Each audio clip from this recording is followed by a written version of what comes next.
پر اور اس کے رسول صلی اللہ علیہ وآلہ وسلم پر ایمان لاؤ اور جس مال میں اس نے تم کو اپنا نائب بنایا ہے اس میں سے خرچ کرو۔ اب جو لوگ تم میں سے ایمان لائے اور مال خرچ کرتے رہے ان کے لیے بڑا ثواب ہے۔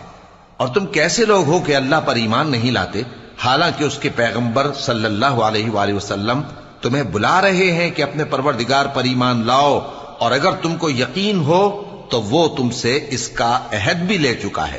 وہی تو ہے جو اپنے بندے پر واضح آیتیں نازل فرماتا ہے تاکہ تم کو اندھیروں سے نکال کر روشنی میں لائے۔ بے شک اللہ تم پر نہایت شفقت کرنے والا ہے، مہربان ہے۔ اور تم کو کیا ہوا ہے کہ اللہ کے رستے میں خرچ نہیں کرتے حالانکہ آسمانوں اور زمین کی وراثت اللہ ہی کی ہے؟ جس شخص نے تم میں سے فتح مکہ سے پہلے خرچ کیا اور جنگ کی وہ اور جس نے یہ کام بعد میں کیے وہ برابر نہیں۔